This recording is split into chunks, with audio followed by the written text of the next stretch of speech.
Hello, అందరూ బాగున్నారా? ఇవాళ మనం చెప్పబోయే కథ ఒక దివ్యమైన క్షేత్రం గురించి. ఒక్కసారైనా జీవితంలో చూడవలసిన ప్రదేశం. చాలామందికి ఇది కేవలం పుణ్యక్షేత్రంగా కనిపించవచ్చు, కానీ నాకు ఇది సాక్షాత్తు సుబ్రహ్మణ్య స్వామి వరం. మన పురాణాల్లో చెప్పేదాని ప్రకారం పళని నామస్మరణ, తిరుచెందూరు ధ్యానం, తిరుతని దర్శనం ఈ మూడు కలిస్తే మన పాపాల బంధాన్ని తుడిచేస్తాయట. తిరుతనికి పూర్వం పేరు తిరుతనిగై.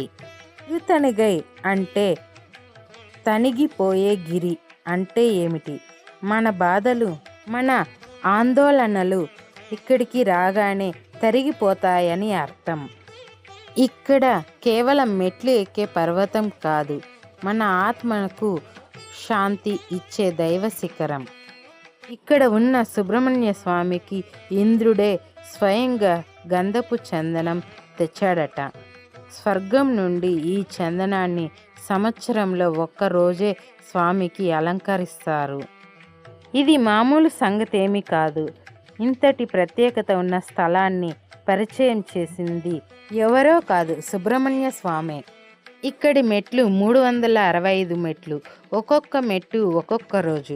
ఒక్క అడుగు వేస్తే మన భక్తి పెరుగుతుంది. స్వామి దగ్గరికి చేరితే మనం మనల్ని మర్చిపోతాం. ఇక్కడ ఒక విశేషం ఉంది. తిరుపుగల్ పాడుతూ తిరుతనిలో నడిచే భక్తుడి పక్కనే స్వయంగా స్వామి నడుస్తాడట. ప్రతి జనవరి 1వ తేదీ 6 లక్షల మంది భక్తులు ఇక్కడికి వచ్చి తిరుపుగల్ పాడుతారు. ఇది ఒకరోజు సంభవం కాదు. 16వ శతాబ్దం నుండి నేటి వరకు ఈ పరంపర కొనసాగుతుంది. సుబ్రహ్మణ్య స్వామి తన వల్లి అమ్మవారితో ఇలా చెప్పారు. అనిగై మలై పురాణం ప్రకారం తిరుతనికి వచ్చి నన్ను దర్శించేవారే కాదు, నన్ను తలచిన వారికి కూడా అనుగ్రహిస్తాను. గిరి శిఖరాన్ని చూసి తనిగై అని అన్నా చాలు, వారి బాధలన్నిటినీ తుడిచేస్తాను. అందుకే మన భక్తి 3 దారులు పడుతుంది.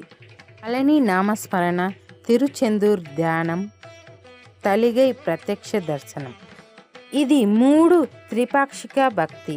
మూడిట్లో ఒకటి మాత్రమే కాదులే, 3 కలిస్తే స్వామి కటాక్షం లభిస్తుంది. ఇక అసలు విషయం చెప్పాలి. సుబ్రహ్మణ్య స్వామికి కోపం ఉందా లేదా? పద్మాసురునితో యుద్ధంలో కూడా ఆయన కోపంతో స్పందించలేదు. అతని శక్తిని గౌరవించి తన వాహనంగా మార్చుకున్నాడు. అదే మయూర వాహనం. ఇంద్రుడు తన కుమార్తె దేవసేనను స్వామికి ఇచ్చి తిరుతనిలో గంధపు చెక్కను కానుకగా ఇచ్చారు. ఇది తిరుతని సుబ్రహ్మణ్య స్వామి ప్రసాదించిన తనిగ చలం.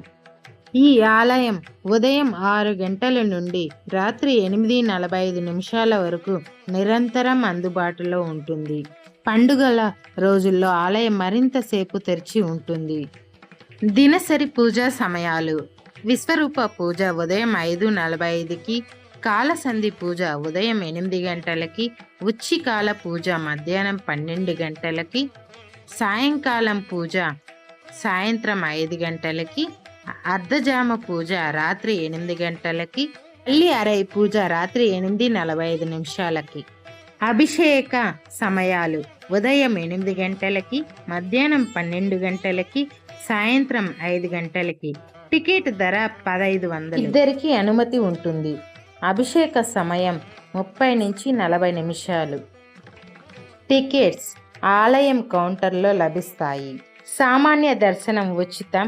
ప్రత్యేక దర్శనం టికెట్ 100 రూపాయలు. విఐపి దర్శనం టికెట్ 200 రూపీస్. తిరు కళ్యాణ ఉత్సవం 4000. ఇద్దరికి అనుమతి ఉంటుంది. సువర్ణ రథోత్సవం టికెట్ ధర 3500. ముగ్గురికి అనుమతి ఉంటుంది. ప్రతి నెల ప్రత్యేకతలు: కృతికై నక్షత్రం రోజున నెల ప్రత్యేక పూజలు. ఆడి కృతికై జూలై ఆగస్టు వేల కావడి ఉత్సవం. తైపూసం జనవరి ఫిబ్రవరి. డిసెంబర్ 31 ఏడాది చివరి రోజున 365 మెట్లపైన కర్పూర దీపాలతో ప్రత్యేక పూజలు. సాంప్రదాయ దుస్తులు ధరించడం మంచిది. అభిషేకం టికెట్ ముందుగానే కౌంటర్లో బుక్ చేసుకోవాలి. ఇలా తిరుతని స్వామివారి ఆలయంలో ప్రతిరోజు మరియు పండుగల సమయంలో జరిగే విశేష పూజలు, సేవలు మనం తెలుసుకున్నాం. మీరు కూడా ఓసారి దర్శించండి, శుభం కలుగుతుంది. ఈ వీడియోలో పూర్తి సమాచారం అందించామని అనుకుంటున్నాం. ఈ వీడియో నచ్చితే లైక్ చేయండి, షేర్ చేయండి, కామెంట్ చేయండి, సబ్స్క్రైబ్ చేసుకోండి. నెక్స్ట్ వీడియోలో మళ్ళీ కలుద్దాం.